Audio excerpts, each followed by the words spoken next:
Bonjour à tous. حكينا قبل بمرة عن الانرجي. اوكي، حكينا عن الانرجي ميكانيك اللي بتساوي انرجي سينيتيك بلس انرجي بوتنسيال دو بيزونتور.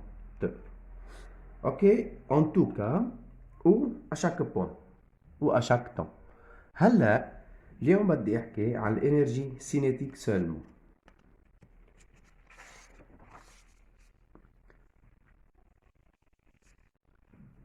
عندنا نوعين اكيد من الانرجي سينيتيك. عندي انرجي سينيتيك دو ترانسلاسيون، تعرفوا انتم الموفمون دو ترانسلاسيون. اذا عندي كور ماشي دو فيتاس في عم بيعمل ترانسلاسيون، شو الانرجي سينيتيك؟ لا، par définition l'énergie cinétique est une forme d'énergie، انواع من نوع forme d'énergie qui se manifeste sous forme de vitesse acquise par le corps. فاذا هي بتخلق sous quelle forme؟ هي فورم الانرجي بس بشكل الفيتاس variation de vitesse. Donc c'est un corps en mouvement de translation عم يعمل mouvement. تبقى كلمة en mouvement.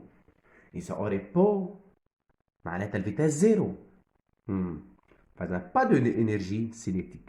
Admet une vitesse, عنده vitesse, il a une énergie cinétique donnée par énergie cinétique, toujours par définition بتحفظوها 1 sur 2 fois masse de ce corps fois la vitesse au carré.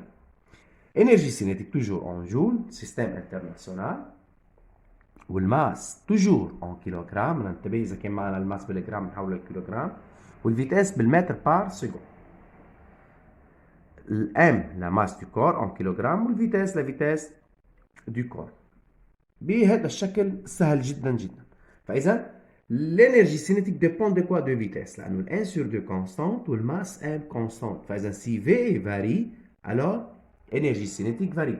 Si la vitesse augmente, l'énergie cinétique augmente. Si la vitesse diminue, l'énergie cinétique diminue. فإذا هي proportionnelle au carré de vitesse. OK؟ فإذا إيه العلاقة بالفيتاس؟ فإذا un corps au repos ما عنده vitesse pas d'énergie سينيتيك. فاذا الكور ما عنده فيتاس ما عنده انرجي سينيتيك. مجرد ما الكور عنده فيتاس عنده انرجي سينيتيك. وبكره بالبروبليم تعرفوا انه مثلا دائما au début de l'exercice toujours on a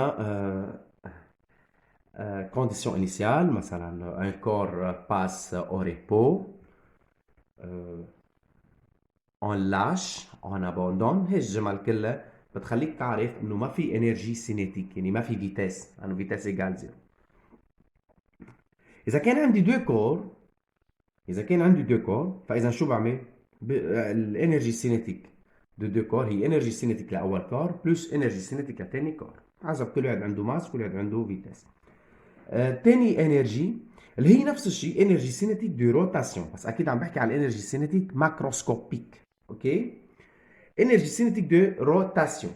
فاذا كان عندي اكيد كور ماس عم يعمل روتاسيون اوتور de l'axe de rotation. عندي l'axe de rotation كور عم يبرم، اكيد هالكور بعيد عن l'axe de rotation de rayon R1 وعنده ماس M1 وعم يعمل rotation. L'énergie cinétique d'un solide en rotation autour d'un axe fixe delta à la vitesse angulaire θ point. اكيد en rotation بطل عندي vitesse v بصير عندي θ point. Et dans le moment d'inertie، واكيد عندي moment d'inertie، شفتوا معي le moment d'inertie par rapport à cet axe et I. اكيد كل كور عم يعمل روتاسيون autour d'un axe عنده مومون دينيرسي اي.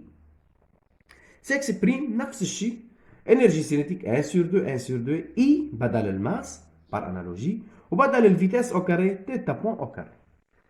اوكي، اكيد التيتا بوان هي فيتاس انجولار راديون بار سكوند، والاي هي كيلوغرام متر كاري، والانرجي توجور اون جول. هذا السيستم انترناسيونال. اوكي، ننتبه لليونيتي. فاذا اذا كان عندي كور، اذا عندي دو كور مثلا بناخذ هالاكزامبل الصغير مشان نفهم الفكره. اذا كان عندي دو كور M1 و M2 عم يعملوا روتاسيون اوتور دو لاكس، اكيد انرجي سينيتيك للسيستم كله هي انرجي سينيتيك لاول واحد اول كور بلس انرجي سينيتيك لثاني كور. انرجي سينيتيك لاول كور هي 1 sur 2 E1 لانه عنده E1 تيتا بوان او كاري بلس تاني واحد 1 سور 2 اي 2 تيتا بوان او كاري. ليش عندهم نفس الفيتاس انجولير؟ اوكي، لانه هن سيستم متعلقين ببعض. انا شرحت هي الفكره. اذا كان عندي قطر ومقطوره الاثنين بيكون عندهم نفس الفيتاس، بس كل واحد حسب الماس لإله. اوكي، هون الاثنين عندهم نفس الفيتاس انجولير، بس كل واحد عنده مومون دينيرسي شكل. ليش هذا عنده مومون دينيرسي؟ شو المومون دينيرسي الاول واحد؟ اي 1.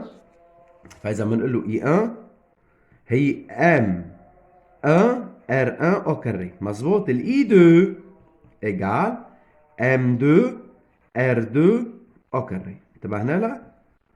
فاذا كل واحد عنده مومون دينيرسي شكل، بس عنده نفس الفيتاس انجولار لان السيستم متعلقين ببعض. اوكي، اذا كان عندكم 3 بوان او 3 كور بتجمعوا 3. نفس الشيء بالترانسلاسيون. اذا كان عندي كار واحد سوليد واحد عم تدرسوا سيستم متألف من سوليد واحد، من سيارة او من بيرسون او من بيسكليت او بول او طابة بال، عم تعمل ترانسلاسيون بتقول الانرجي سينيتيك لا 1 sur 2 ام في كاري. هلا اذا بدي اقول الانرجي سينيتيك او بوين ا بدي احط هون ا وبدي اقول في ا. اذا او بوين بي بدي اقول انرجي سينيتيك او بوين بي وبدي اقول هون في بي، لانه السيستم لانه السوليد عم يتحرك، عم يعمل روتاسيون. يمكن ينطلق من سرعه صفر، هو تزيد السرعه تبعته عند مثلا بوين ا الفيتاس 5 متر بار سكوند، عند البوين بي يمكن تصير 6 متر بار سكوند. فاذا انا ما بقول الانرجي سينيتيك لهالسيستم او لهالسوليد، انا بقول انرجي سينيتيك لهالسوليد او بوين ا ايجال 1 sur 2 ام، لانه الماس ما بيغير وال 1 sur 2 الفيتاس بتغير. اوكي، بنرجع لهون دائما لهون لهي انرجي سينيتيك وين؟ او بوين ا او بوين بي او اتي. اوكي، هي الانرجي سينيتيك. هلا في ابليكاسيون اذا بتعملوا معروف، ابليكاسيون بالكتاب فيكن تحلوها صفحه 165.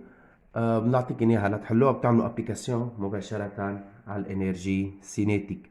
وكمان يوم الثلاثاء بحكي على الانرجي بوتنسيال دو بيزونتور. فيديو ثالث برجع بجمع هالانرجي سينيتيك والانرجي بوتنسيال دو بيزونتور حتى يعطوني انرجي ميكانيك. يعطيك العافيه.